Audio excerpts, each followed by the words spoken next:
Hi everyone. आज हम बात करेंगे कि जनरेटिव एआई और एआई में क्या डिफरेंसेस होते हैं। बट सबसे पहले हम ये बात करेंगे कि जनरेटिव एआई और एआई में फ़र्क समझना क्यों ज़रूरी है।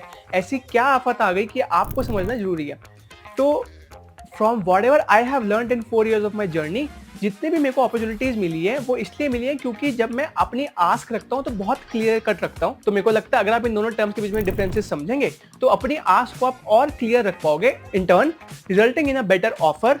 आप जिससे भी ऑफर मांग रहे हो या फिर आप किसी डील की बात कर रहे हो, तो अगर आप इन दोनों टर्म्स का स्पेसिफिकली यूज करोगे, यार इसमें जनरेटिव एआई होगा, इसमें एआई यूज होगा, इसमें मशीन लर्निंग यूज होगी, तो वहां मेरे को लगता है आपके लिए ज्यादा अपॉर्चुनिटीज बन जाएंगी, आपकी लाइफ में और अपॉर्चुनिटीज लेंगे और लोगों को आपकी डेप्थ का पता चलेगा।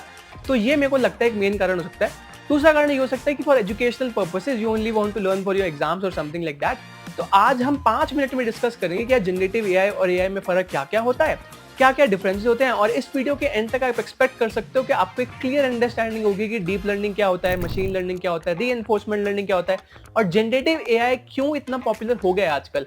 हर कोई गूगल आईओ में इतनी बार यूज हो गया generative AI AI AI AI AI. But क्यों, क्या डिफरेंस है? ऐसा एआई तो बहुत पहले से है, बट डिफरेंस क्या?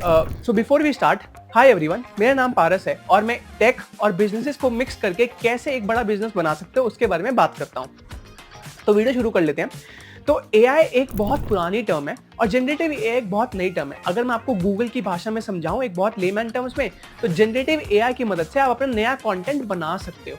हालांकि एआई को यूज करके एआई एक बहुत ब्रॉडर सबसेट है। एआई जनरली कुछ नहीं होता। एआई में मशीन लर्निंग, डीप लर्निंग और रीइंफोर्समेंट लर्निंग 3 चीजें आती हैं। रीइंफोर्समेंट लर्निंग नाम है उसका। तो 3 चीजें आती हैं। तो उसकी मदद से आप किसी पुराने डेटा, एक्सेल जो भी आपके पास है, उसको एनालाइज करके अपने नए डेटा को आप इंटरप्रेट कर सकते हो कि यार ये एक्सेल शीट है, इसमें ये था, तो अब एक को नया रो देता हूँ तो इसमें प्रेडिक्ट कर।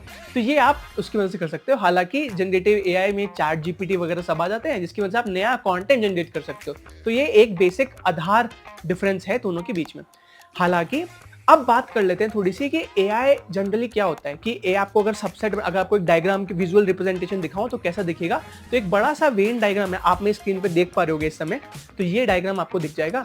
तो एक बड़ा सा वेन डायग्राम है, उसके अंदर एक पूरा सबसेट, उसको एआई बुलाया जाता है। उसके अंदर एक मशीन लर्निंग का सबसेट है, फिर एक डीप लर्निंग का सबसेट है।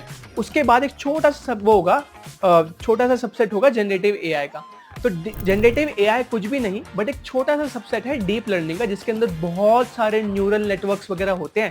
न्यूरल नेटवर्क्स क्या होते हैं कि जैसे हमारा दिमाग जब काम करता है तो उसके अंदर न्यूरॉन्स होते हैं।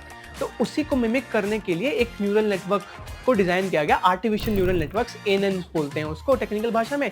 सो yes, but not going to more technical things. तो इसको बोलते हैं दैट।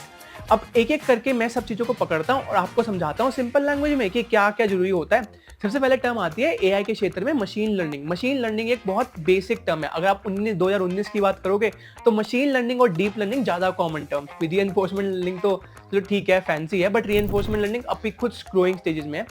जनरेटिव एआई तो नया नया आया है चैट जीपीटी के बाद, तो यहाँ से शुरू हुआ। तो मशीन लर्निंग की बात कर लेते हैं। मशीन लर्निंग में होती हैं बहुत सारी एल्गोरिथम्स जो कि मैथ्स के ऊपर काम करते हैं। उसका आधार है मैथ्स की integration, differentiation, all these algorithms. तो उसकी मदद से मान लो आपके पास कोई वेदर का डेटा है, आपने उससे कहा कि यार दिल्ली में पिछले 50 दिन का वेदर ये है, तो तू 91 दिन जो 51th डे है उसका वेदर प्रेडिक्ट कर दे। तो यहाँ पे आपका मशीन लर्निंग एल्गोरिथम यूज हो जाएंगी।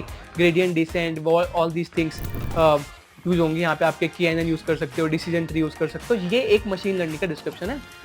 दूसरी बात आ जाती है डीप लर्निंग की। अब डीप लर्निंग क्या है, हमारे ह्यूमन ब्रेन कैसे काम करता है उसको पूरा दिखाने के लिए करी गई है कि यार डीप लर्निंग क्या क्या हो, डीप लर्निंग में हमारा दिमाग कैसे काम करता है। इसका जो बेसिक कंपोनेंट है वो है ANN, जो कि आपको बता रहा था, आर्टिफिशियल न्यूरल नेटवर्क्स। हमारा दिमाग भी सिमिलर की तरह काम करता है। तो इसलिए अगर आपको इसके बारे में और पढ़ना है तो आप पढ़ सकते हैं गूगल पे जाके, बट ये एक बेसिक आधार है। अब बात कर लेते हैं जो सबसे इंपॉर्टेंट मेरे को लगता है कि आपको जानना चाहिए और आपके लिए एक्साइटिंग होगा, वो है रीइंफोर्समेंट लर्निंग। रीइंफोर्समेंट लर्निंग क्या होता है, सिंपल अगर आपको मैं समझाऊं तो एक बच्चा पैदा हुआ है और वो चलना सीख रहा है। अब वो चलता भी है, फिर गिरता है तो उसकी मम्मी डांटती है कि यार क्यों गिर रहा है, और अगर वो सही चलता है तो उसकी मम्मी उसे चॉकलेट देती है। तो सिमिलरली हम क्या करते हैं, एक मान लो कि एआई एजेंट है, एआई एक बंदा है, तो हम उसको कह रहे हैं कि अगर तू सही प्रिडिक्ट करेगा ना तो हम तेरे को प्लस पॉइंट्स देंगे, अगर तू गलत प्रिडिक्ट करेगा तो हम तेरे पॉइंट्स काट लेंगे। तो एक पॉइंट सिस्टम, रिवॉर्ड सिस्टम हमने बना दिया हुआ है। तो अगर ये काम करता है तो जितने आपके मारियो गेम्स आपने देखोगे, मारियो का एआई बन गया, या फिर रॉकेट लैंड कर रहा है, ये सब में यूज होता है। या फिर एक डॉग आपने देखा होगा, रोबो डॉग चलना सीख रहा है, तो ये सब रीइंफोर्समेंट लर्निंग की वजह से ट्रेन करे जाते हैं। इसका एक अलग प्रोसेस है जिसके लिए मैं एक अलग वीडियो बनाऊंगा कि आप उसको कैसे यूज कर सकते हैं, बट मेरे को लगता है बिजनेस में यूज करना उसको भी हार्ड है, तो लेट्स नॉट कवर दैट। तो रीइंफोर्समेंट लर्निंग इसको कहा जाता है। अब इसका एक छोटा सा क्षेत्र आता है जनरेटिव एआई, जो कि आजकल बहुत पॉपुलर हो गया है। चैट जीपीटी, जितने माइक्रोसॉफ्ट कोपायलट, जितने ये एआई टूल्स बन रहे हैं, सब में चैट जीपीटी, सब में ये जनरेटिव एआई यूज हो रहा है। तो इसमें क्या होता है, ये डीप लर्निंग का ही एक सबसेट है। इसमें बिहाइंड द सीन्स बहुत सारे न्यूरल नेटवर्क्स हैं जो कि काम कर रहे हैं, ठीक है, कि यार ह्यूज, मतलब 265 बिलियन पैरामीटर्स की, इतने सारे पैरामीटर के हिसाब से इनपुट पैरामीटर है। इसके अंदर इनपुट पैरामीटर की बात नहीं करेंगे, बट यस, एक बहुत छोटा सा सब्जेक्ट, वो सबसेट है इसका, एक जनरेटिव एआई। तो जनरेटिव एआई ये है। तो जब भी आप किससे बात कर रहे हो नए टूल्स के बारे में, जहां भी आपको लगता है कि नया कंटेंट बन रहा है, कि यार पीपीटी बन रही है, पीपीटी का कंटेंट लिखेंगे, तो पीपीटी वाला टूल है, तो यहाँ पे जनरेटिव एआई यूज होगा। हालांकि जब भी आपको किसी बड़े डेटा सेट को एनालाइज करना हो, या फिर आपको लगता है कि यार यहाँ पे मेरे पास खुद का डेटा है और मुझको एनालाइज करना है, तो वहाँ पे मैं मशीन लर्निंग एल्गोरिथम्स पे भी अभी भी जाऊंगा। तो ट्रेडिशनल, अगर आपका स्टॉक मार्केट का डेटा है, तो आप उसको जनरेटिव एआई की मदद से एनालाइज नहीं करोगे, हालांकि डीप लर्निंग एल्गोरिथम्स और मशीन लर्निंग एल्गोरिथम्स की मदद से करेंगे। सो मेरे को लगता है इस पूरी वीडियो के बाद आपको समझ आ गया होगा कि इन सब में डिफरेंसेस क्या हैं। अगर आपको इसके बारे में और पढ़ना है, तो मैंने कुछ सोर्सेज को क्यूरेट करा है, जहां से पहले मैंने खुद पढ़ा था, तो उसको मैं डिस्क्रिप्शन में डाल दूंगा, तो आप वहां से जाकर पढ़ सकते हैं। See you in the next video. अगर आपको ये वीडियो पसंद आया एंड आपको समझना है कि टेक को बिजनेस में कैसे यूज कर सकते हैं, तो आप मेरे को सब्सक्राइब कर सकते हो। See you in the next video.